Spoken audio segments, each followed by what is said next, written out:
Bonjour, bonjour chers amis internautes de Esaü Télévision.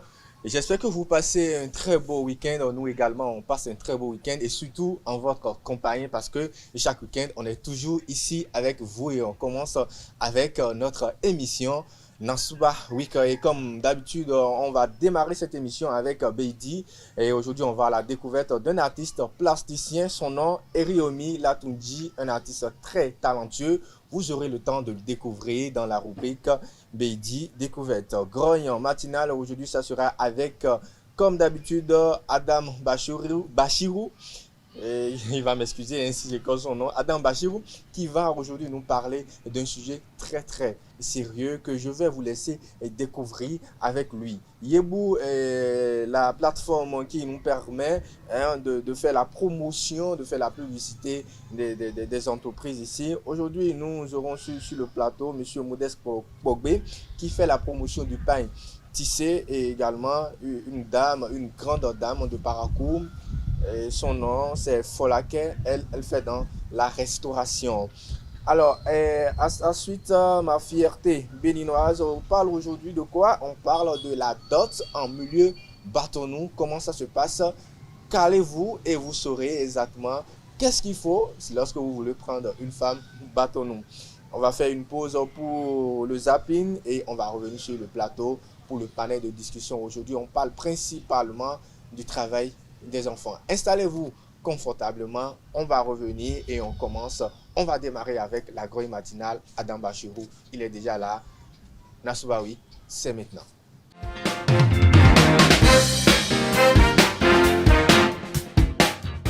Eriomi Latunji, artiste plasticien béninois, dessinateur et calligraphe de formation, il découvre plus tard une passion pour l'art plastique. Autodidacte, Eriomi n'a eu besoin d'aucune formation en art plastique pour éblouir son entourage. Une passion devenir un métier aujourd'hui, mais le déclic vient en 2014 où l'artiste perd un être cher avec qui il se voyait passer le reste de sa vie. La plastique, c'était dans l'année 2014. Et cette année qui marque, euh, c'est-à-dire le départ prématuré de celle que j'aimerais, c'est-à-dire j'aimerais passer le reste de mes temps, c'est-à-dire passer le temps de ma vieillesse avec. Et c'est-à-dire cette épreuve qui a été tellement dure, touchant pour moi en ce temps et qui m'a poussé vraiment, qui a été vraiment la cause, c'est-à-dire cette cause qui m'a amené vers la plastique. Parce que j'étais obligé d'avoir un plus en ce temps-là pour pouvoir mieux, c'est-à-dire pour pouvoir mieux digérer l'épreuve là en ce temps. D'où j'ai commencé par attendre mes toiles précisément en 2014. Pour lui, l'inspiration est spontanée et difficile à prévoir. On ne peut pas le dire exactement, parce que c'est quelque chose qui vient. Toi-même, tu ne sais pas quand ça se prend. Parfois, d'où c'est là où je vais aussi remercier celle avec qui je suis actuellement, qui m'aide beaucoup dans ce sens. Parce que parfois, je peux me réveiller à 4 heures du matin, à 2 heures du matin, si j'ai l'inspiration. Et peut-être déjà endormi, je peux commencer par chercher un cahier, un crayon, un bic pour écrire, bien pour dessiner quelque chose. Donc, on a envie de travailler seulement. Ça vient seulement. Et si ça vient, c'est-à-dire, tu te sens obligé de faire quelque chose, quoi, de sortir ce que tu as reçu comme message. Parfois, c'est un texte qui te vient en tête. Parfois, c'est les images. Tu peux regarder un simple mur comme ça debout et qui t'inspire. On voit des images dans le mur parfois aussi. Donc, c'est en quelque sorte un genre esprit qui vient et qui t'apporte le message que tu transmets sur toile ou bien sur le support. Ses œuvres, nombreuses, portent une forte charge expressive et témoignent de son vécu. Personnellement, quelqu'un de très talentueux. Il aime ce qu'il fait et il le fait très bien. Vous aurez même remarqué Tout ce qu'il y a ici comme décoration, c'est lui qui l'a fait. Et il met beaucoup de passion, il a de la passion pour son travail. Beaucoup de personnes même s'approchent un peu pour voir comment il travaille. La première fois, je crois, lorsqu'il était arrivé ici, j'ai été aussi éblouie d'une certaine manière par son travail. Je me suis rapprochée histoire de voir, de comprendre, mais j'ai vu que c'était d'abord une affaire de passion. Donc il aime très bien son travail et il le fait très bien aussi. La majorité même de nos clients n'arrêtent pas de faire des éloges. Ils sont très contents quand ils voient les décorations de ce genre parce que c'est aussi très atypique. Ça valorise un peu la culture africaine et parfois d'autres même demandent s'ils peuvent entrer en contact avec lui pour essayer de voir s'ils peuvent reproduire ce qu'ils voient ici chez eux. Donc c'est dire que c'est un travail qui se fait de manière très professionnelle et très appréciée. Je lui dirais de continuer dans cette lancée-là parce que il y a la nouvelle génération qui le suit, qui l'observe et il est déjà un modèle. Donc qu'il mette encore plus parce qu'on se dit que tant qu'il y a à faire, rien n'est encore fait. Donc essayer de booster cette nouvelle génération-là qui veut faire comme lui.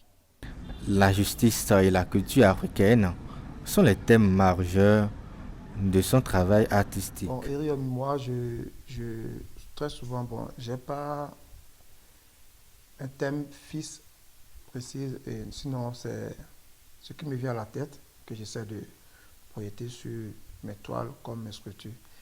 Bon, sinon, la majorité de ce que j'ai déjà eu à faire, ça parle plus sur la justice, c'est-à-dire la compréhension entre le monde visible et l'invisible. Et, et surtout notre culture, d'où j'ai tiré, c'est-à-dire cette culture qui est la source je peux dire, de mes inspirations. Ouais. Donc aujourd'hui, on l'a beau et bien diabolisé. Ce que selon moi, dans mes parcours, ce que j'ai vu que c'est-à-dire qui est faux, quoi. Et j'aime plus, c'est-à-dire défendre cette culture qui est, qui est le poids, qui est la réalité de ce que nous sommes, africains que nous sommes. Donc, la plupart de mes œuvres se basent souvent sur ce genre de, c'est-à-dire ce que c'est la culture, ce que, c'est-à-dire le bien, le côté, le bon côté de cette culture. Dans sa pratique, le découragement peut survenir, notamment par manque de moyens. Franchement, parfois ça vient. On a ce genre d'idées qui nous viennent aussi parfois. Mais puisque c'est pas un truc que je suis allé dessus, je suis en train de faire parce que je veux forcément, c'est-à-dire, bon, je veux forcément quelque chose, je veux forcément vivre de ça. Déjà, c'est une passion pour moi. Moi, quand je peins, pour moi, dans ma vie, c'est le meilleur moment où je passe dans ma vie. C'est-à-dire au moment où je suis en train de peindre. Donc, c'est déjà un bien pour moi. Mais parfois aussi, il faut aussi quelque chose. C'est-à-dire, il faut de l'aide, il faut quelque chose pour pouvoir. Il faut investir dans ce que tu fais. Donc, c'est là où on a besoin de moyens. Et si tu n'arrives pas à vendre aussi ton art, ça ne t'encourage pas. Mais on y fait avec. Déjà, que la population ne connaisse pas la valeur de l'art, tu n'es pas, on ne te considère pas comme il le faut. On ne sait pas ce que tu fais. Quand tu es plasticien, parfois on te dit que tu perds ton temps. Qu'est-ce qu'il fait? D'un, on te considère comme un délinquant. Parce que l'artiste, déjà, c'est quelqu'un qui veut vivre libre, qui veut être libre dans son habillement, dans son comportement, dans son dit, dans tout ce qu'il fait. Et il n'est pas toujours aimé par la population. Et la difficulté aussi, c'est le financement, surtout le financement. Pas moi maintenant qui suis ici, ce que j'ai, la majorité de ce que j'ai comme œuvre vient de ce que je gagne dans la calligraphie. Parce que je lui ai dit que je suis dessinateur et portraitiste. Donc, ce que je gagne là-bas, c'est ça que j'ai investi dans ce que je fais. Et je fais et dépose. Vous voyez, donc, ce sont les difficultés. Et si tu n'as pas aussi, rien, ça y est, tu n'as pas une famille déjà qui est prête pour toi à te supporter dans ce sens-là, Je vois que c'est le problème. Hein. Ouais, donc, ce sont des difficultés qu'on rencontre. Et surtout la vente. Tu fais, tu déposes, tu fais, tu déposes. Tu te dis un jour, ça va donner. Aujourd'hui, le plus grand rêve de Eriomi, c'est de pouvoir organiser une grande exposition de ses œuvres. Un rêve qui indubitablement sera réalisé au vu du pur talent que dégage l'artiste. Bonne chance à Eriomi Latunji, artiste plasticien passionné de son art.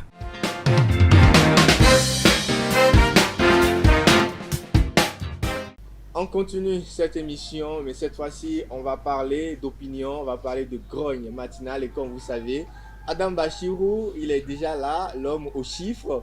Il est déjà là pour nous donner un peu de l'eau à la bouche, et comme il sait bien le faire.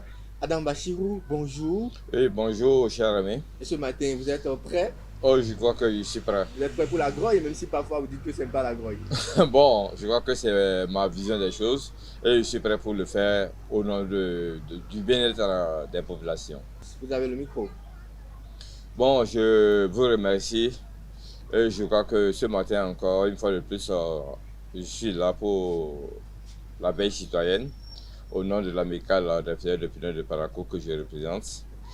Et je crois que, chers internautes, après les émissions sur l'eau et la note de service numéro 252/24 Soneb qui faisait passer le prix de l'eau de 50 000 à 103 000, et après l'émission sur les voies qui sont vraiment dans un état piteux à Parakou, permettez-nous cette fois-ci de revenir sur ce qui est commun aux Béninois et Béninoises. C'est chez moi. Montrer sa maison, montrer son domicile à son ami. C'est ma maison ça, c'est ma parcelle ça. Les gens aiment le faire. En termes plus clairs, être fier de montrer sa maison ou sa parcelle est commun à tous les Béninois ou toutes les Béninoises. Mais à quoi servira cette fierté? Je dis bien cette fierté si votre parcelle n'est pas sécurisée. Si vous ne prenez pas la peine de sécuriser votre parcelle, s'il vous plaît. D'où l'importance encore que le cadastre qui est en cours actuellement à Parakou et Porto Novo. Cette opération destinée à sécuriser nos parcelles et éviter les litiges fonciers est inutile. Surtout que les Pays-Bas, partenaires de ce projet, financent ce projet gratuitement.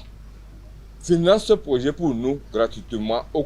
Personne n'aura à payer un copec pour avoir les documents affiliés à sa parcelle, les documents, comment je dirais, les documents sécurisés. Et ces documents-là, en effet, le manque d'engouement que nous remarquons actuellement, le manque d'engouement que nous remarquons actuellement, les populations bénéficiaires de ce gros projet nous est incompréhensible. C'est vrai, ça nous est incompréhensible. Parce qu'on ne peut pas venir vous donner quelque chose gratuitement pour sécuriser vos parcelles, pour vous et vos projets d'études demain, et que vous ne mettez pas d'engouement. Mais après investigation, en tant que feuille d'opinion, on a vu que l'information ne passe pas. L'information ne passe pas. Beaucoup de populations ne sont pas au courant de ce qui c'est. Ou bien, on peut, et je dis que c'est à cause des impôts qu'on est en train de le faire. Et même si c'était pour les impôts. Même si c'était pour les impôts, entre les impôts et sécuriser votre parcelle, lequel choisirez-vous, s'il vous plaît, chers téléspectateurs et internautes? Je vois que moi, je choisirais sécuriser ma parcelle et je vais espérer que vous ferez de même. Quand on sait que le projet PAPVS, le projet d'assainissement pluvial des villes secondaires qui est en cours à Parakou, est bloqué actuellement à cause tout simplement du fait que la plupart des personnes concernées qui sont sous l'emprise du projet n'ont pas de papier, de documents sécurisés. Je crois qu'il va falloir que nos autorités politico-administratives puissent sortir et sensibiliser vraiment nos populations pour qu'elles sortent, pour que les populations accueillent comme il le faut les agents qui font le cadastre pour sécuriser leurs parcelles. Je vous apprends que ce projet PAPVS est financé par la BOAD à hauteur de 20 milliards, mais actuellement c'est bloqué. Parce qu'on ne peut pas dédommager les gens. Et la BOAD a dit que tant qu'on ne les dédommage pas, on ne commence pas le projet. Vous imaginez? Demain, ça peut arriver encore ailleurs. Chères populations et internautes, et surtout chers propriétaires présumés des parcelles, il n'y a rien de mieux qu'une parcelle sécurisée pour éviter des pires cauchemars quand l'État veut s'approprier votre parcelle ou votre domaine. Les Pays-Bas nous offrent cette possibilité en ayant sur nous pour réussir l'opération Primo, la convention de vente et de la parcelle, l'attestation de recasement ou toute autre photocopie simple de votre parcelle. Et je crois que ce n'est rien pour un Béninois portant sur la parcelle.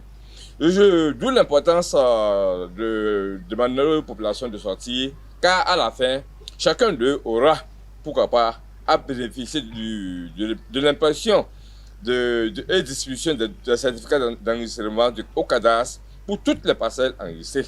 Tout ça, nous le rappellerons gratuitement. Et ce qui ne sera pas le cas à la fin de cette opération, car les présumés propriétaires seront obligés d'aller jusqu'à Cotonou et payer pas moins de 250 000 francs, s'il vous plaît, pour pouvoir avoir les documents pour sécuriser leur parcelle. Pourquoi ne pas le faire ici alors à Parakou, alors qu'on nous l'offre sur un plateau? Si nous avons la chance, nous avons choisi ce sujet, ce jour, c'est pour nous faire éviter ce que nous vivons avec le projet PAPVS. Parce que vraiment, moi ça me choque. Ça me choque parce que ce projet PAPVS devait impacter les projets comme Tiboda, Albarka, Wansero, Zongo, Lagifarani. Sans oublier bien sûr de l'autre côté, les quartiers Bundaru, Titiru, Manikani, qui va déboucher sur le fleuve au Para. Donc, d'où l'importance vraiment que la population puisse sortir avec la mobilisation des autorités. Le silence actuel des hauts cadres, politiques et autres, nous indispose, car on ne piétine pas deux fois les testicules de l'aveugle, dit-on. On doit pouvoir sensibiliser la population. Pourquoi, si demain l'État veut faire un projet d'un autre côté de la ville, on ne soit pas bloqué à cause des titres de propriété. C'est très très important et j'insiste là-dessus. Parce que ça nous retarde, surtout au nord. Nos frères, je suis du nord, mais mes frères sont souvent négligents sur cet aspect des parcelles. Ils ne cherchent pas à sécuriser leurs parcelles, alors que c'est capital pour eux et pour leurs enfants demain. D'où, je rappelle encore une fois aux autorités qui s'imposent une large sensibilisation pour que tout le monde soit informé. Que ce soit en français, en langue nationale, on doit sensibiliser la population pour que ce projet offert par les Pays-Bas, nous puissions en bénéficier grandement. Je vous remercie et que Dieu vous bénisse. Merci beaucoup, Adam Bachirou. Vous avez très bien compris, il faut sécuriser vos parcelles. À bon entendeur, salut. Donc, on va continuer cette émission. Cette fois-ci, on va au marché. Yébou, comme on le dit en langue d'Indi ici. On va au marché et on va accueillir ici M. Modeste Kobé et une très grande dame, une très grande restauratrice de la ville de Parakou, à Hochimé, Folake, Solange. C'est après ceci.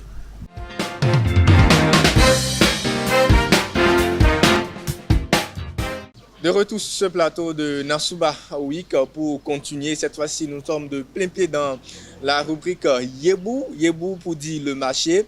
Et dans le marché, nous avons aujourd'hui M.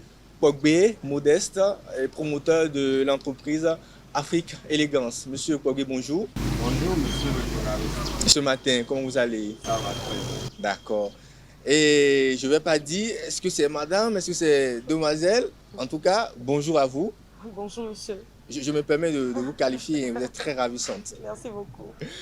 Alors, vous, c'est madame ou mademoiselle, on aura le temps de savoir, mais je sais que vous vous appelez Arochime Folake et Solange. Vous êtes la promotrice d'une entreprise de restauration, n'est-ce pas?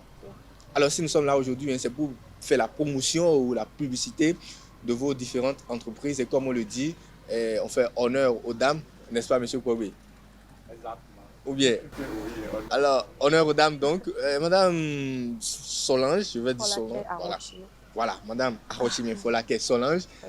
Alors, parlez-nous de votre entreprise. J'ai appris que vous préparez de très beaux mets.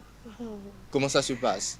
Euh, Moi, c'est Solange Folake Arochime. Oui, Je suis la promotrice de Folake House. C'est une entreprise de restauration, de transformation agroalimentaire oui. et de vente de textiles. Mais ce qui prime, c'est la restauration parce que c'est beaucoup plus le repas que les gens aiment au nord. Et Et donc, notre repas de base, c'est le atassi. Le atassi, pas le wake, parce que je sais qu'au nord, les gens parlent beaucoup plus du wake.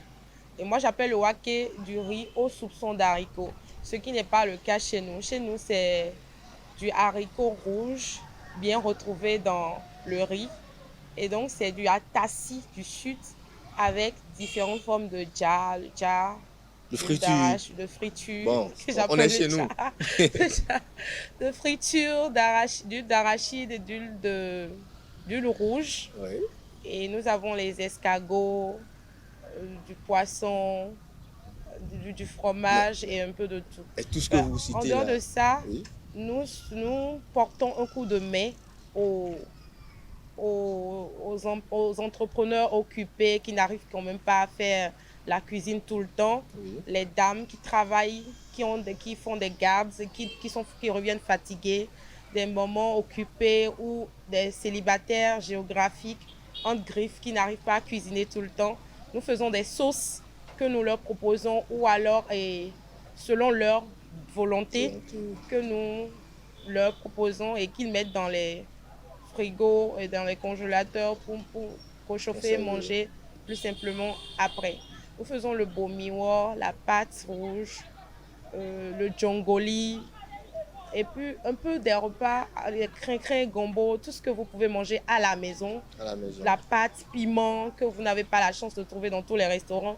Nous le faisons et nous le faisons comme si c'était chez vous. Comme si c'était chez nous. Est-ce que ça veut dire que le prix est abordable? Vous savez, tout ce qui est bien va avec son prix. Donc, avec la cherté des matières premières aujourd'hui, nous faisons quand même à portée de tous.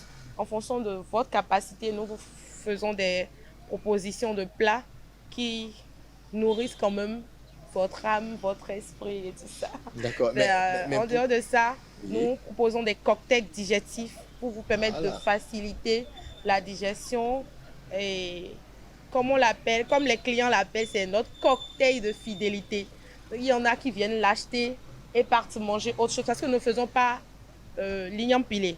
Et comme certaines personnes aiment l'igname pilé, s'ils ne peuvent pas le manger chez nous, ils viennent acheter le cocktail et puis ils s'en vont manger dans un autre restaurant. Là c'est très bien, mais je vais vous poser une petite question avant de revenir à la dernière question vous concernant. Pourquoi avoir choisi le wake comme repas phare? Bon, vous savez, de nature, je suis une personne très généreuse. Et quand je trouve un peu d'argent, j'invite mes amis, je leur fais à manger. J'avais une amie qui aimait beaucoup le atassi et mon garçon également. Et donc, elle m'a dit un jour, au lieu de nous faire manger gratuitement chaque jour, et si tu nous proposais de petits plats? Donc, c'est en proposant ces petits plats entre amis Oui. que la demande est devenue très forte. Et donc, je me suis trouvé une petite boutique. De la petite boutique, j'ai élargi Jusqu'à là où vous êtes aujourd'hui. Et pour vous contacter aujourd'hui, la localisation, on les contacte rapidement. Nous sommes joignables au 01 91 97 97 83 et nous sommes à la Differani, carrefour de l'école primaire La Source. Nous avons des livreurs disponibles permanemment. Nous travaillons avec des jeunes très dynamiques. Lorsque vous passez votre commande, nous vous donnons une durée et nous essayons de respecter cette durée-là. Nous ne sommes pas des robots, hein. Nous ne disons pas que nous faisons plus que tout le monde, mais nous respectons quand même votre ventre et nous valorisons l'argent que vous nous envoyez. Merci beaucoup. Merci beaucoup, Merci, c'est très édifiant. On va faire un tour là-bas pour manger, pourquoi pas. Il n'y a pas de problème. Alors, Monsieur Pogwe, vous avez entendu, ça veut dire que désormais vous savez où manger du bon Monsieur atassi. Pogwe a déjà mangé, mais il y a longtemps. Ah, mais il y a longtemps. Il y a Ah, ça veut dire qu'il connaît les bons coins. Je la connais très bien. Ah. C'est vraiment de très bons mets. C'est vraiment de Oui, très bons très mets. bons mets. Ça veut dire que vous allez nous accompagner là-bas. Madame Ifolake Solange, est-ce que vous avez vu ce que Monsieur Pogwe a apporté? Le premier jour que j'ai vu Monsieur Pogwe, c'était à la foire Ouais. internationale de Parakou. Et c'est justement son accoutrement qui m'a ramené vers lui. Parce que tout ce qui va avec la tradition, avec la nature, moi je suis pour. Voilà. Et donc, Et puisqu'il est là, il va parler de ça lui-même. Parce que vous voulez faire la publicité à sa place. Monsieur Pogwe, vous faites la promotion du tissu, du pain tissé, communément appelé taco, ici à Parakou et dans le nord. Et pourquoi vous avez choisi de faire la promotion de ce pain-là, très prisé ici d'ailleurs? Merci beaucoup, monsieur le journaliste. C'est un constat. Nous avons fait le choix de faire la promotion de l'habillement traditionnel, de faire la promotion de ce qui est produit chez nous. Quand j'étais venu à Parakou en 2017, j'ai sondé le terrain et je sais que le Canva dans le sud, qui est Taco au nord, c'est vraiment très produit au nord ici, mais j'ai cherché à voir comment ça se transforme, comment ça se vend sur le marché. Je n'ai pas vu une entreprise qui faisait la transformation. Je n'ai pas vu également des boutiques qui valorisent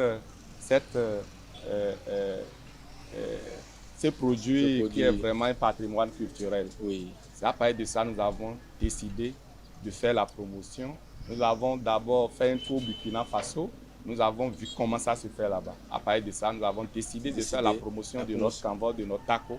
Et c'est ainsi on a voulu quitter la tenue traditionnelle pure uniquement pour pouvoir faire des tenues modernisées, mélange tradit moderne qui permet de pouvoir permettre à tout le monde de ne pas dire seulement le tracot traditionnel qu'on porte ici.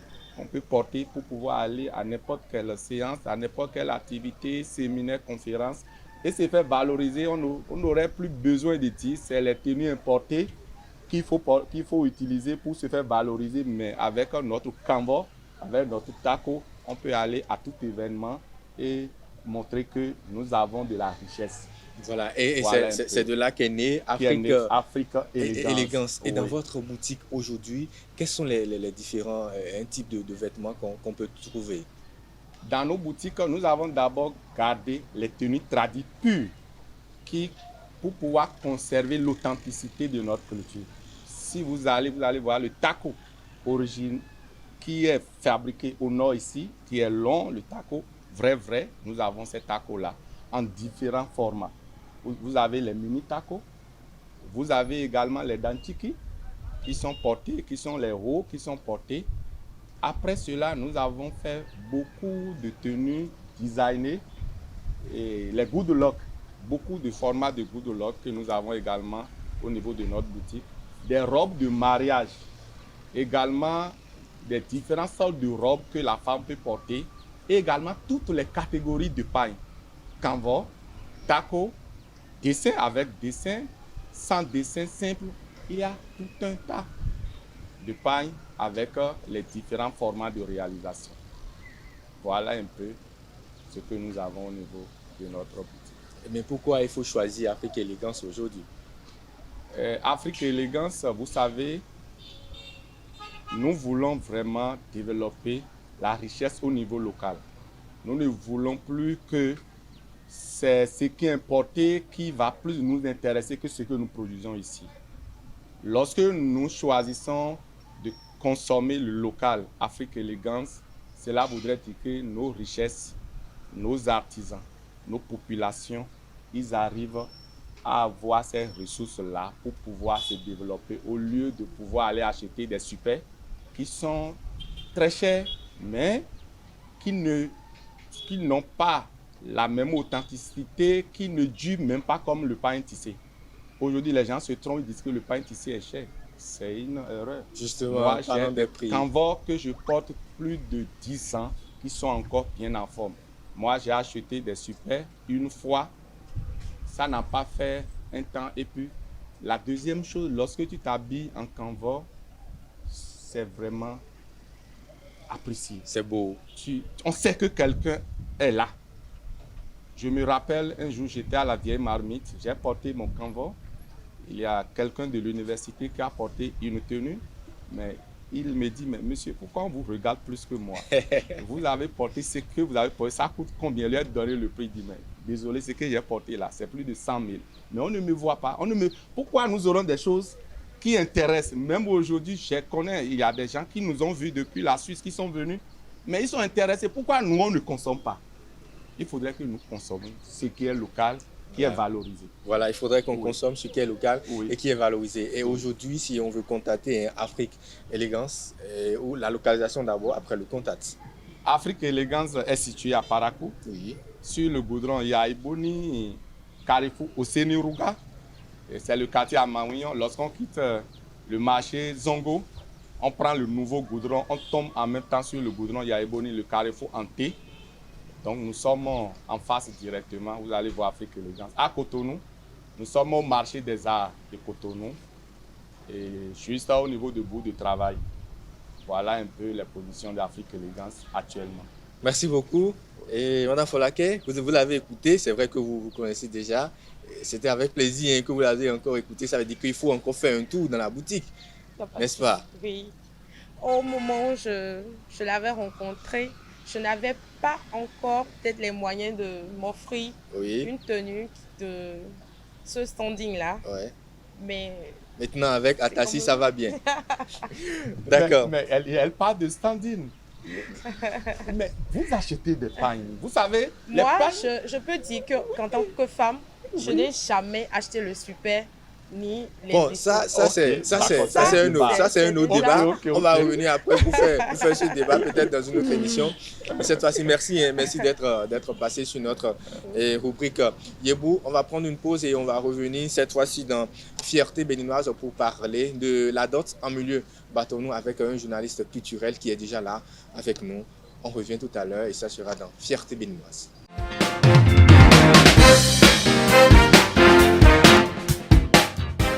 Ma fierté béninoise, aujourd'hui on parle de la dot en milieu bâtonneau et sur ce plateau nous avons un spécialiste, un journaliste culturel, le rédacteur en chef de Dema Radio qui est déjà là, M. Fasciné, si je ne me trompe pas. Exact. Alors qui est déjà là pour nous donner toutes les informations parce que je sais qu'il en est capable, c'est son domaine. Bonjour. Bonjour à vous, merci bien pour tous ces compliments. C'est un domaine de la recherche. Chaque jour que tu fais, nous sommes obligés de nous cultiver et d'aller au tréfonds même de la culture. Voilà. Merci à vous. Aller au tréfonds de la culture et nous sommes en milieu bâtonneau aujourd'hui.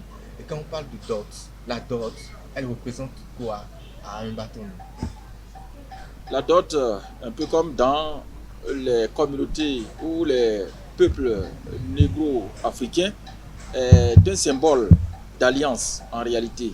C'est un fait symbolique qui unit deux familles et à la longue deux communautés, si on peut le dire ainsi. La dot, c'est l'expression même de l'amitié entre deux personnes différentes, c'est-à-dire dans un couple entre un homme et une femme. À l'âge mature, on est donc appelé à se marier. Et en tant que tel, on ne se réveille pas un beau matin pour se marier. Le mariage se prépare. Et pour se marier, c'est qu'on a un conjoint ou une conjointe, c'est qu'on a un amant, une amante. Donc, c'est l'homme qui se prépare donc et envoie le symbole fort à la famille, à la belle famille, j'allais dire. Donc, c'est l'homme qui fait cette démarche. Quand on parle de l'homme en milieu bâtonneau, ce n'est pas forcément le futur marié qui le fait, ce n'est même pas lui qui le fait. Tout se fait par ses parents, ses proches parents, et c'est une alliance en réalité de famille, de parents, et non forcément de deux personnes. Voilà, parlez-nous du processus, comment ça se passe en milieu bâtonneau, bien sûr. Voilà. En milieu bâtonneau, en réalité, on ne se rencontre pas quelque part lors d'un événement pour s'aimer. On vit en communauté, on vit dans un village, ou on vit dans une région, et il y a des familles qui cohabitent et dans ces familles-là, il n'y a que des actes sont posés, notamment des actes de solidarité, d'entraide. Et cela fait que, à des moments donnés, les familles se font très proches. Et quand c'est ainsi, du côté de la famille, qu'on peut après appeler belle famille, il y a quand même cette marque de respect qui fait que, à une circonstance donnée, on veut lier les deux familles en donnant en mariage une fille de la famille. Donc ce n'est pas forcément d'un côté d'une famille qu'un homme, qu'un jeune veut bien marier ou bien rencontre une jeune femme pour la marier. C'est plutôt la famille qui donne en mariage sa fille. Et c'est la famille qui va demander la main à cette fille-là au niveau de la seconde famille, donc la belle famille. Donc en réalité, quand on vit, on cohabite, on s'entraide, il y a ces faits, comme je l'ai dit tantôt, vous êtes une famille, vous vous respectez, et il y a des femmes qui naissent, il y a également des hommes qui naissent, pour dire des filles et des garçons dans une famille. Et quand, lors d'un événement où vous vous êtes fait aider, où vous vous êtes fait appuyer, où vous aviez cohabité longtemps, une famille proche de l'autre peut demander en mariage la fille de l'autre famille, entre griffes. Donc, je répète, je me résume, ce n'est pas le jeune homme qui va courtiser la jeune fille. Non, c'est la famille qui donne en mariage sa fille. Donc, voilà comment ça se passe en milieu bâtonneux. Et c'est des familles souvent très proches. Et c'est des familles, j'allais dire, d'une même ethnie. Aujourd'hui, il y a le brassage, on ne refuse pas, mais c'est dans la même ethnie, c'est dans la communauté bâtonneux. Je donne ma fille en mariage et de l'autre côté, le jeune homme, les parents du jeune homme acceptent et font la démarche. Donc, voilà un peu comment ça se passe. Quand ça commence comme ça, il n'y a que la fille, dès le jeune âge, la famille accepte ou bien la famille propose de donner cette fille-là en mariage dans une autre famille. Et cette autre famille est déjà informée et prend la chose au sérieux, entre griffes, commence par s'apprêter. Et déjà, avant même de lier les deux conjoints, il n'y a que la belle famille, la famille du jeune homme commence par, j'allais dire en quelque sorte, courtiser la belle famille. En quoi faisant? L'aide au champ, par exemple. Les travaux champêtres, ils vont appuyer la belle famille. Ou quand il y a des événements, ils amènent des biens, des présents, des cadeaux. Ils assistent la belle famille. Ce sont déjà des actes pour courtiser, comment appelle-t-on, cette fille-là. Voilà comment on fait, on pose ces actes-là et on sent que vraiment la famille du jeune homme veut bien, ou bien le jeune homme veut bien marier cette fille-là. Voilà. Donc, on vous suit à travers, j'allais dire, ce comportement. Alors, mais dans tout ce que vous avez dit, à aucun moment je n'ai remarqué le consentement du garçon ou de la fille. Voilà. C'est ça, en milieu bâtonneux et certainement dans quelques communautés aussi. En réalité, on ne demande pas l'avis de la fille ou du garçon. En milieu bâtonneux, autrefois, ça ne se faisait pas ainsi. On ne demande pas votre avis. C'est les familles qui se marient et non les conjoints qui se marient. Donc, on vous donne un mariage, vous respectez les parents, vous suivez à la lettre ce que les parents disent. On vous envoie dans telle famille en mariage, vous acceptez.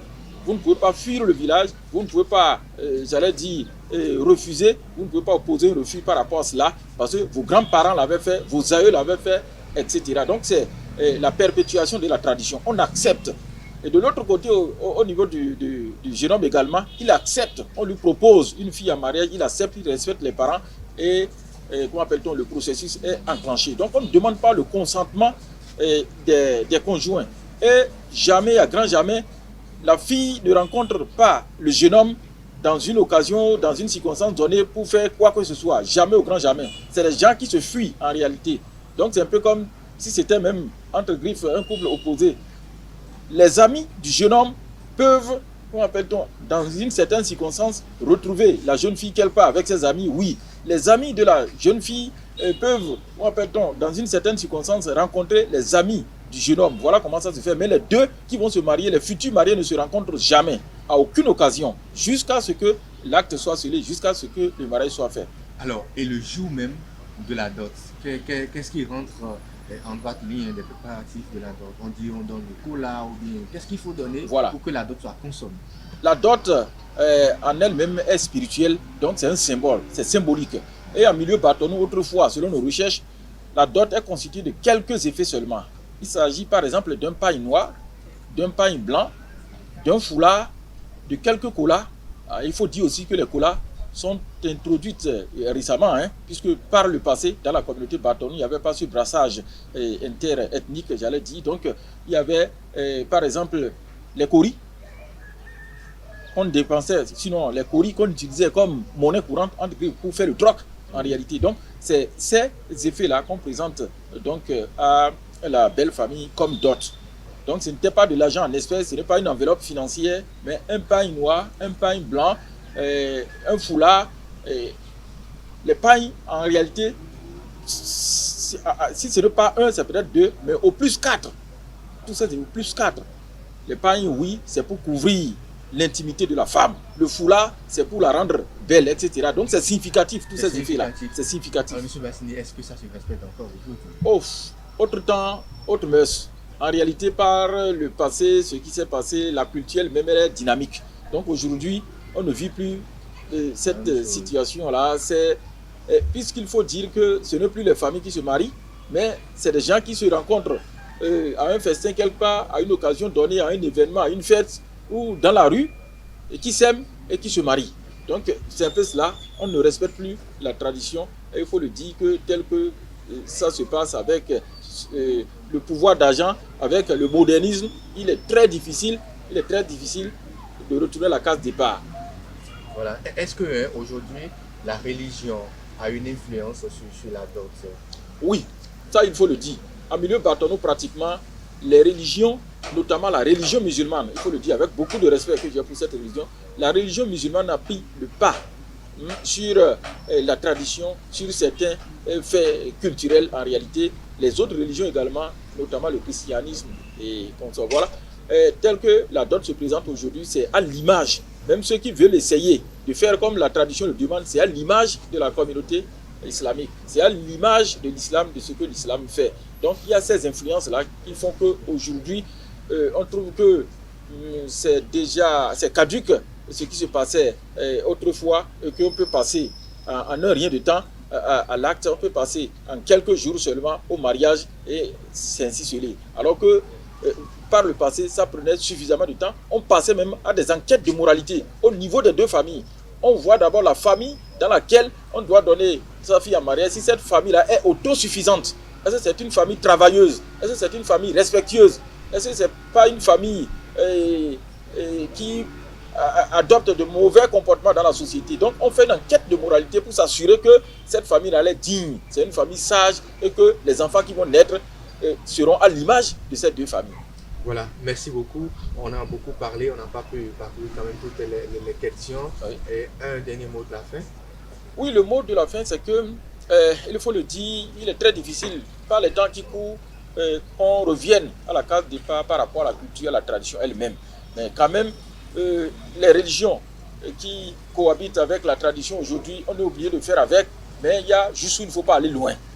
Et vous constatez des mariages qui se font et qui se défont en une semaine, en un mois, en 3 mois, en un an. Ça, c'est dans les religions révélées. Alors qu'on se marie, comme on le disait, pour le meilleur époux et puis c'est pour toute la vie dans la communauté bâtonneau. Dans l'ancien temps, c'est pour toute la vie. On ne se marie pas pour gagner de l'argent, on ne se marie pas pour juste passer un temps avec un monsieur ou bien avec une dame, et puis paf, après, on va ailleurs. Je crois que ces comportements-là, les bons comportements sont conseillés tant dans la tradition que dans les religions révélées.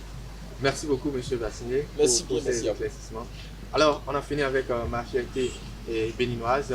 On va faire une pause cette fois-ci pour suivre le zapping avant de revenir sur le plateau ici pour le panel de discussion avec nos invités.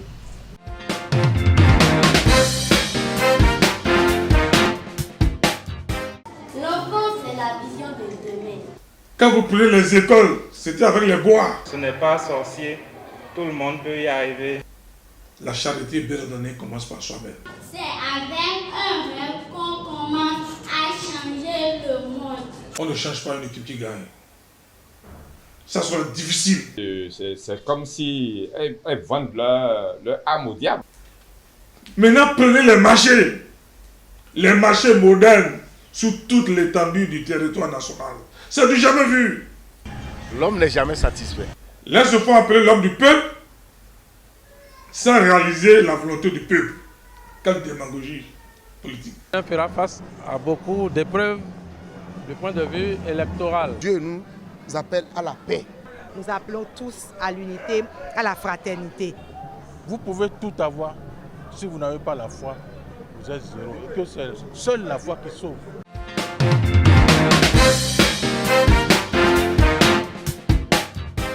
Nasouba Week, on continue et on finit cette fois-ci avec le panel de discussion. Le sujet aujourd'hui, le travail des enfants, quelles sont les causes et comment on fait pour les arrêter. On va essayer de réfléchir autour de cette thématique avec nos deux invités, Adam Bachirou, un habitué du plateau, et M. Modeste Pogbe. Alors, mes chers invités, encore de nouveau bonjour à vous. Bonjour, quand on parle du travail des enfants aujourd'hui, dans la ville de Parakou, un peu partout au Bénin, ça vous inspire quoi? Adam Bachirou. Bon, je crois que c'est un couteau à double tranchant où il faut faire attention dans ce dossier et je crois que nos gouvernants quand même essaient de lutter contre la chose, mais de la mauvaise des manières. Parce qu'on a pris des lois, des décisions, des décrets et qui ne sont pas en phase avec les réalités sociologiques de notre pays. Parce que je conçois mal qu'on demande, on refuse aux enfants d'être dans un atelier, par exemple, de couture à l'âge de 10, 11, 12, 13 ans. On dit qu'il faut avoir 14 ans forcément avant que l'enfant ne soit dans un atelier. Au même moment, on permet que des individus envoient au nom de la religion leurs enfants, des enfants dans notre pays qui font balader dans la ville pour quémander. Et on laisse faire. Je crois qu'il n'y a rien de mieux. Il n'y a rien de mieux pour un enfant qui commence par apprendre un métier très tôt. Vous voyez, les Chinois, ils apprennent très tôt. Quand un enfant commence le métier très tôt, il assimile mieux qu'un enfant qui commence le travail à 14 ans. Le garçon déjà connaît la femme déjà connaît le garçon. Voilà. En ce moment, c'est difficile. On va y revenir tout à l'heure. Monsieur Pogbe, le travail des enfants au Bénin et à Parakou, ça vous inspire quoi? Le travail des enfants, je viens d'écouter M. Adam Bachirou. Ça prouve que c'est une question problématique. La lutte que fait le gouvernement, l'État, c'est une lutte juste. Même si il y a parfois des éléments, il faut conseiller, il faut peut-être faire des suggestions, ainsi de suite, mais la lutte est juste. Parce que le travail des enfants, quand on parle du travail des enfants, c'est le fait d'amener l'enfant à mener des activités économiques. Très tôt. Très tôt. Des activités domestiques qui nuisent à la santé, à la sécurité de l'enfant, qui privent l'enfant de l'école. Et ce sont ces aspects qui sont très importants, qui compromettent le développement de l'enfant. L'enfant doit travailler en apprentissage, comme M. Bachirou est en train de le dire, mais il faut un certain âge donné pour pouvoir le faire. Un certain âge donné pour pouvoir le faire. Donc quand on parle de travail des enfants, ça a beaucoup d'aspects. Oui, justement. Ça a beaucoup d'aspects. Et tel que ça se passe aujourd'hui, on doit vraiment décourager cela. On doit vraiment décourager ça. On ne parle pas du travail domestique des enfants à la maison. On sait que ça relève du devoir de l'enfant de faire des travaux domestiques à la maison. Mais comme vous l'avez si bien souligné, on parle du travail génératrice de revenus où on voit parfois des enfants de 10 ans, de 9 ans qui ont des étalages de tomates et qui vendent, qui se promènent un peu partout et parfois qui sont en larmes parce qu'ils auraient perdu 25 francs, 100 francs. Est-ce qu'on ne voit pas que psychologiquement, c'est une mauvaise pratique et que les parents doivent être interpellés, M. Adam Bachirou? Oui, je crois que, comme je vous l'ai dit, c'est un couteau à double tranchant. Effectivement, je vis régulièrement moi-même la chose dans la ville en tant que faiseur d'opinion, ou des enfants qui sont en train de vendre peut-être la tomate en ville, se sont fait arnaquer par un adulte. Voilà. Où on le trompe, on le manipule, on va chercher la monnaie et ils s'en vont avec toute la marchandise de l'enfant, ou bien avec tout ce que l'enfant a vendu, on le trompe, on le manipule et ils vont avec. Mais là, je crois que c'est un problème quand même épidémique qu'on peut gérer. Mais là où je dis, j'insiste là-dessus, il ne faut pas faire du deux poids, deux mesures. Il y a des moments donnés, nos enfants qui vont à l'école n'arrivent pas à tenir le rythme de l'école. Et les parents voient que cet enfant-là ne veut pas tenir l'école, il faut vite l'orienter vers autre chose pour qu'il puisse apprendre très tôt. Je prends le cas de nos frères de Porto Novo, où vous voyez en matière de maçonnerie et autres. Ces enfants-là sont très tôt dirigés vers la maçonnerie. Et aujourd'hui, c'est vraiment des grands maçons qu'on voit sur des chantiers. Mais pourquoi vouloir mettre aujourd'hui 14 ans? C'est l'âge qui me gêne, moi. Oui, mais Madame Bachirou, est-ce que vous ne pensez pas que ces enfants sont pour la plupart obligés de faire quelque chose qu'ils n'aiment pas vraiment? Je ne crois pas. Je ne crois pas. Parce que, vous savez, quand l'enfant... Alors, que pensez-vous alors des enfants talibés? Ces enfants talibés, que vous voyez traîner un peu partout dans les rues, nous en avons parlé plusieurs fois. Nous avons demandé à ce qu'on interpelle les responsables religieux. Mais on ne le fait pas. Mais de l'autre côté, on refuse que l'enfant apprenne un métier à l'âge en moins de 14 ans. Oui. Je dis non, moi je ne suis pas d'accord. Cette décision, moi je ne suis pas d'accord. À 14 ans déjà, je vous dis, un enfant, qu'il soit garçon ou une fille, connaît déjà le sexe. Et en ce moment, rien ne rentre dans sa tête. Mais voilà. Quand c'est un peu plus tôt, je vois qu'on arrive à le maîtriser. Et c'est des grands amateurs d'apprentissage. Comme les gens, la Chine, vous voyez, c'est les enfants, c'est les petits enfants qui nous fabriquent les portables que nous utilisons ici. Bon, c'est ce qu'on nous dit. Bien sûr. Alors, Monsieur Pogbe, est-ce que vous, à votre position, vous pensez qu'un enfant qui commence par travailler à moins de 14 ans, est-ce qu'il y a des conséquences sur sa santé mentale ou bien sur son bien-être? Il y a beaucoup de conséquences. Oui. J'ai suivi M. Bachirou. Je pense que quand il parle des enfants talibés, je pense que c'est un phénomène. Est-ce que, sur le plan législatif, est-ce qu'il y a des tests qui soutiennent ça? Je ne pense pas. Je pense que c'est un phénomène qui s'impose. Peut-être que l'État aussi n'arrive pas à pouvoir réguler cela. C'est peut-être cela. Et s'il y a peut-être des propositions, c'est de les faire et les faire passer pour que, parce qu'après tout, l'État, ce sont nos frères, ce sont nos parents, c'est de pouvoir également contribuer à ce qu'ils prennent des mesures. Nous, sur le terrain, j'ai connu des endroits où l'affaire de talibé, l'affaire même de l'école coranique crée beaucoup de problèmes, même aux enfants en question. Les enfants en question, ils n'arrivent pas à se développer parce que voilà ce qu'ils font dans les rues. C'est un problème pour l'État également. L'État doit être également conscient de ça et voir qu'est-ce qu'il faut faire. Je suis d'accord. Mais dire que l'enfant doit pouvoir commencer à travailler avant 14 ans. Non. Un enfant, quand on parle de l'épanouissement de l'enfant, il y a beaucoup d'aspects. Le développement de l'enfant, il y a côté psychologique, il y a côté psychique, il y a côté de développement personnel de l'enfant. Lorsqu'on parle de travail, c'est qu'on le soumet à de durs travaux. Monsieur Bachir est en train de parler de chantier. Un enfant avant 14 ans qui va dans les chantiers.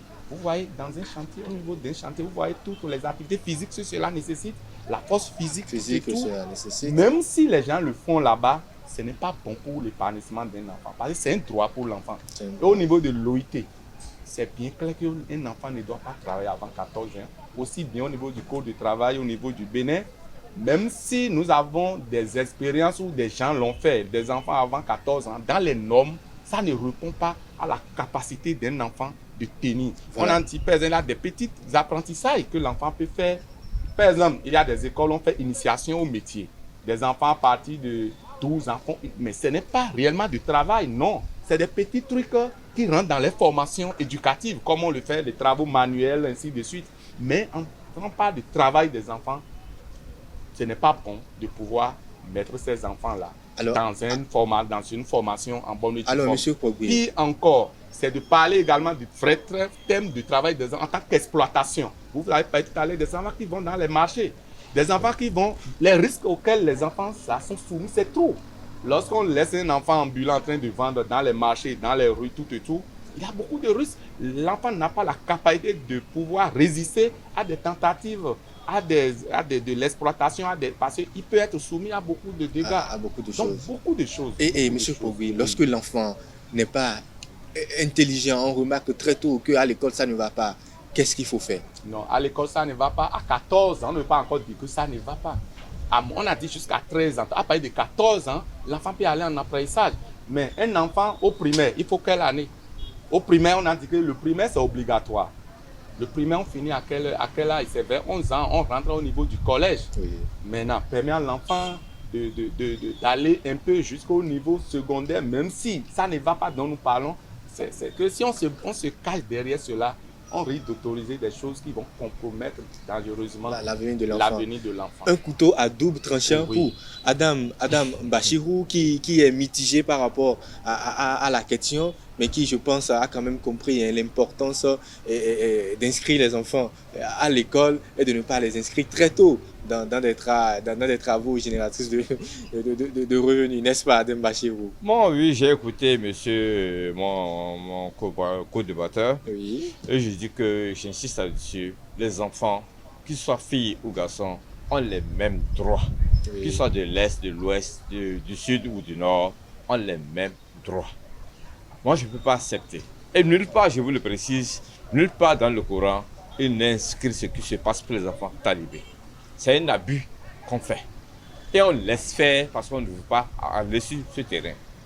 Non, les enfants ont les mêmes droits. Si on refuse à un maître maçon, menuisier, d'utiliser un enfant dans son atelier, on doit pouvoir refuser aussi au maître coranique d'exploiter ses enfants. Parce que ces enfants, ce que vous ne savez pas, quand ils vont commander, quand ils n'ont pas le montant qu'il faut par jour, ils reçoivent la chicotte. Oui, je comprends que vous plaidez pour ces enfants talibés. Ils ont les mêmes droits. Vous m'excusez, ils ont les mêmes droits. Oui. Maintenant, l'enfant, quand l'enfant commence, le gouvernement a dit que l'enfant a l'obligation d'aller à l'école à l'âge de 6 ans minimum. Imaginez 6 ans plus 6 ans d'année scolaire. L'enfant a 12 ans. Mais si pendant ces années, on voit que l'enfant n'arrive pas à émerger, il est toujours à la même place, il ne évolue pas, oui. Mais qu'on veut le mettre dans la couture. Mais pourquoi refuser? En ce moment, vous voulez que l'enfant reste à la maison s'il n'évolue pas et qu'on le renvoie, l'enfant reste à la maison. Peut-être qu'après, il va évoluer. Mais à 14 ans déjà, vous ne pourrez plus récupérer cet enfant-là. Parce qu'il faut faire attention. J'insiste là-dessus. Nous voyons beaucoup de choses dans la vie là. Les enfants, quand l'âge de la passe, on n'arrive plus à le maîtriser. D'accord. Vous avez quelque chose à ajouter? Oui, nous avons. Monsieur Bachir, ce que vous dites par rapport aux talibés, ça c'est clair. Ouais. C'est des plaidoyers qu'on doit accompagner. Ça, je suis d'accord. Les enfants talibés, vous voyez, partout ils me demandent de l'argent, je ne donne jamais. Parce que si je donne, cela voudrait dire que j'encourage. Ouais. Je ne donne jamais. Effectivement, je suis d'accord que nous devons travailler à ce que l'État prenne vraiment ce phénomène-là au sérieux et travailler à pouvoir vraiment éradiquer. Ce n'est pas du tout bien. Mais de l'autre côté, dire que l'enfant, il ne travaille pas. Vous savez qu'il y a des gens qui ont échoué à plusieurs reprises, mais aujourd'hui, on réussit quand même. Un enfant, je donne un exemple, un enfant qui est premier au bac cette année, premier au bac B, série B à Parakou ici, dans une école, l'enfant là a repris la classe 3e fois. Cela voudrait dire qu'aucun enfant n'est taré. Il y a plusieurs circonstances qui peuvent amener un enfant à ne pas travailler. Est-ce que vous ne savez pas pourquoi l'enfant ne travaille pas? Non. Donc, cherchez les raisons. On doit amener la famille. Des enfants ont besoin parfois d'accompagnement personnel, psychologique, pour qu'ils puissent vraiment commencer à prendre conscience de certaines choses. Ou bien ce sont des compagnies. Nous devons chercher à savoir ce qui ne va pas. Mais avant de pouvoir former un homme, il faut avoir plusieurs. Vous voyez, ce qu'on apprend à l'école, ce n'est pas lié, écrit seulement. Il y a quand même également le bon vivre. Il y a le minimum au niveau social qu'on apprend à l'école. Il y a beaucoup de choses. Ton enfant, même s'il doit aller en apprentissage, le fait de dire qu'au moins 14 ans, il faudrait qu'il puisse aller à l'école, comprendre beaucoup de choses, qui peut l'accompagner à réussir également en apprentissage. Un enfant qui n'a pas évolué à l'école, il lui manque beaucoup de choses aussi. Aujourd'hui, pour être un entrepreneur, un menuisier qui a été à l'école, qui est devenu un patron d'atelier, tel qu'il va réussir, ce n'est pas la même chose, celui qui n'a pas évolué à l'école. Il va discuter des marchés, il va discuter des contrats. Monsieur Modeste. Voilà un peu. Voilà, monsieur Modeste, on vous aura bien compris. Et dans un instant, on vous aura bien compris. Et je pense que sur ce plateau, nous sommes tous d'accord que la responsabilité, il va également au niveau des parents, parce que ce sont les parents qui très tôt lancent ces enfants-là dans le travail, moi je l'appelle travail forcé, parce que les enfants ne l'ont pas forcément choisi. Je voudrais que chacun de votre côté puisse envoyer un message à ces parents-là qui très tôt ne laissent pas libre cours à ces enfants de faire ce qu'ils veulent. Monsieur Kobé, on va commencer par vous. C'est ça, merci beaucoup. Le travail des enfants, tel que nous le disons, c'est encore plus simple. Tel que M. Bachirou le dit, que c'est le parent qui l'amène en apprentissage, c'est encore plus simple. Mais les formes de travail des enfants qui sont encore plus dégradantes, ça fait légion. Au moment où le parent envoie l'enfant en ville au Mégon pour pouvoir servir à un âge qui ne correspond pas du tout, les enfants sont soumis à des traitements vraiment dégradants qui ne permettent pas l'épanouissement. Les enfants sont battus, blessés, ainsi de suite. Des enfants qui restent dans les bars à un âge donné parce qu'ils doivent aller chercher de l'argent. Même le parent qui l'envoie, il ne sait pas les risques auxquels cet enfant-là est exposé. Parce qu'il vient aller chercher de l'argent, même si c'est pendant les vacances, on l'envoie pour aller rester dans les bars.